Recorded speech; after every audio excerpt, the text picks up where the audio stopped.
Hello friends, welcome to the commerce.com. Myself Saurabh. Today I will discuss in this video business environment part 10. और आज इस video में मैं आपके साथ डिस्कस करूंगा इकोनॉमिक रिफॉर्म और जो न्यू इकोनॉमिक पॉलिसी है उसके मेन फीचर्स के बारे में. So there are mainly three features of the new economic policy, that is a liberalization, second is a privatization and third one is a globalization. So first of all, we will talk about liberalization. What is the liberalization? It means to reduce unnecessary restrictions and control on business unit imposed by the government. यानी कि government द्वारा जो भी unnecessary restrictions और control जो है लगाए जा रहे हैं बिजनेस यूनिट के ऊपर, उसको रिमूव करना और रिड्यूस करना, ये है लिबरलाइजेशन का part. It means procedural simplification, relaxing trade and industry from unnecessary bureaucratic hurdles. यानी कि इसमें क्या है कि जो प्रोसीजर है नई इंडस्ट्री को सेटअप करने के लिए, इंपोर्ट करने के लिए, गुड्स को एक्सपोर्ट करने के लिए, उसके जितने भी प्रोसीजर है उसको सिंप्लीफाई करना, तो वो हुआ लिबरलाइजेशन के थ्रू. और relaxing trade and industry from the unnecessary bureaucratic hurdles. जो भी गवर्नमेंट द्वारा जितनी रिस्ट्रिक्शंस थी उससे रिलैक्स जो है इसके अंदर मिला ट्रेड और इंडस्ट्री को लिबरलाइजेशन के through. Prior to 1991, government had imposed several type of control on goods or a financial control on goods, import license, foreign exchange control, or restriction on the investment. Before the 1991, government had imposed several type of the control on the goods. उससे पहले जो है goods के ऊपर control था government का, financial control था goods पर, इम्पोर्ट लाइसेंस जो है वो इशू करना गवर्नमेंट का काम था, तो उसके अंदर भी बहुत लंबा प्रोसीजर होता था उसको इशू करवाना भी. फॉरेन एक्सचेंज कंट्रोल भी गवर्नमेंट द्वारा जो है रिस्ट्रिक्टेड था. और रिस्ट्रिक्शन ऑन इन्वेस्टमेंट, जो बाहर के इन्वेस्टर्स हैं उनके द्वारा इन्वेस्टमेंट करना भी बहुत ज़्यादा प्रॉब्लम क्रिएटिंग था. तो इन सभी को रिमूव करना जो है वो हुआ लिबरलाइजेशन के through. It was experienced by the government that several shortcoming had crept into the economy on the account of these controls. यानी कि ये जितने भी कंट्रोल्स हैं, जितनी भी रिस्ट्रिक्शंस है, गवर्नमेंट को ये एक्सपीरियंस हुआ कि इससे कुछ ना कुछ कमियां जो है इकोनॉमी के अंदर देखने को मिल रही है. Rate of economic growth of the economy fail sharply and high cost economic system came into being. यानी कि जो इकोनॉमिक सिस्टम है इससे बहुत इंप्रूव हुआ लिबरलाइजेशन से, और जो इकोनॉमिक ग्रोथ है वो भी बहुत ज़्यादा हुआ और इकोनॉमिक सिस्टम के अंदर भी काफ़ी सुधार इसमें देखने को मिला. Economic reforms were based on the assumption that market forces could guide the economy in more effective manner than government control. यानी कि इकोनॉमिक जो रिफॉर्म्स है उसके अंदर ये एग्जम्पशन है कि जो मार्केट फोर्सेस है उसका काम जो है वो ज़्यादा इफेक्टिव है गवर्नमेंट कंट्रोल से. गवर्नमेंट जो कंट्रोल कर रही है उससे ज़्यादा जो है काम करने वाला जो फोर्स है वो मार्केट फोर्सेस हैं. सो इसलिए गवर्नमेंट ने जो है लिबरलाइजेशन के थ्रू इन सभी जितनी भी रिस्ट्रिक्शन थी उसे रिमूव कर दिया, रिड्यूस कर दिया, ताकि जो बिजनेस यूनिट है उसके अंदर ग्रोथ हो सके और अल्टीमेटली जो इकोनॉमिक ग्रोथ है वो अचीव कर सकते कोई भी कंट्री. जो पॉजिटिव इम्पैक्ट है लिबरलाइजेशन के इंडिया के अंदर वो क्या क्या है. First is a free flow of the capital. Liberalization has enhanced the flow of capital by making it affordable for businesses to reach the capital from investors and take a profitable project. यानी कि उससे पहले क्या था, liberalisation से पहले जो capital का इन्वेस्टमेंट था वो रिस्ट्रिक्टेड था, उसके ऊपर कुछ कुछ जो है हर्डल्स थी, उन हर्डल्स को रिमूव कर दिया गया और जो कैपिटल का फ्लो है उसे फ्री कर दिया गया. इससे जो है बिजनेस को भी फ़ायदा मिला और जो इन्वेस्टर्स थे, इन्वेस्ट करना चाहते थे किसी प्रोजेक्ट के अंदर, उन्हें भी उसका फ़ायदा मिला और प्रॉफिटेबल प्रोजेक्ट उनके लिए ये साबित हुआ. Second, diversity of for investor. The investor will be benefited by investing a portion of their business into diversifying asset class. यानी कि different type of the asset class के अंदर उन्हें इन्वेस्टमेंट इससे करने को मिला लिबरलाइजेशन के थ्रू. उससे पहले जो है इन्वेस्टमेंट कुछ पोर्शन में किया जा सकता था किसी भी एसेट क्लास के अंदर. ज़्यादा एसेट क्लास के अंदर जो है इन्वेस्टमेंट नहीं कर सकता था कोई भी इन्वेस्टर. लेकिन लिबरलाइजेशन के बाद इसका बेनिफिट मिला कि वो अलग अलग एसेट क्लास के अंदर इन्वेस्ट कर सकते थे और उससे जो है बेनिफिट इन्वेस्टर को मिला. Third, increase in the competition. Liberalization के द्वारा जो है एक हेल्दी कंपटीशन मार्केट के अंदर क्रिएट हुआ, क्योंकि number of players, number of the investors has to be increased by the liberalization policy.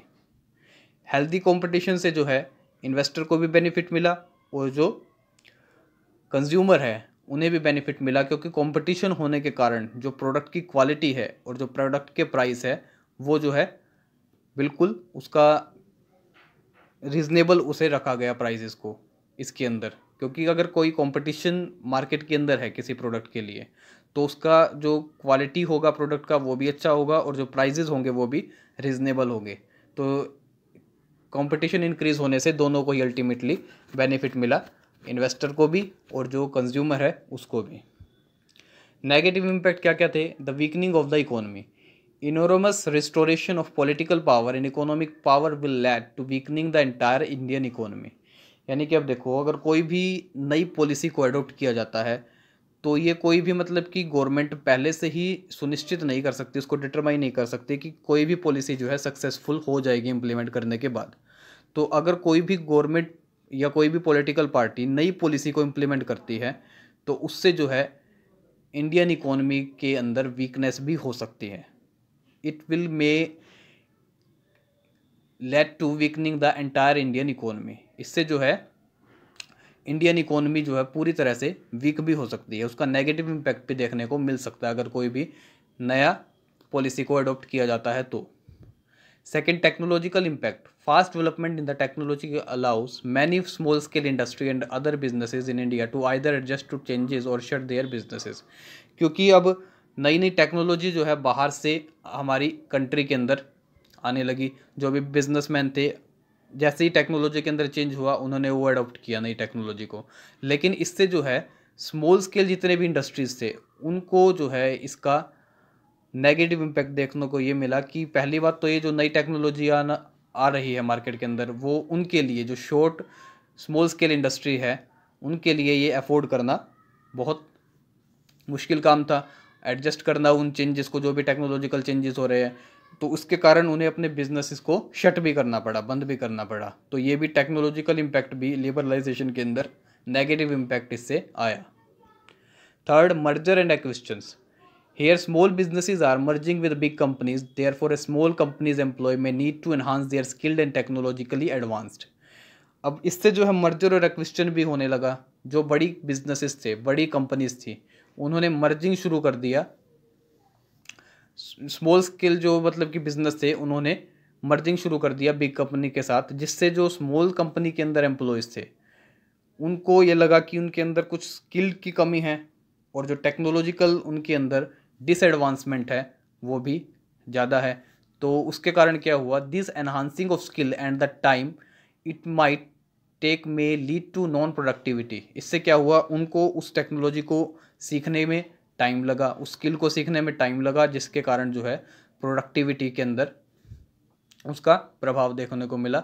And can be burden to company capital, जो कि किसी भी कंपनी की कैपिटल के लिए बर्डन जो है क्रिएट कर सकती है। तो मर्जर और एक्विजिशन से भी जो है नेगेटिव इम्पैक्ट जो है लिबरलाइजेशन के द्वारा देखने को मिला। सेकंड जो है प्राइवेटाइजेशन।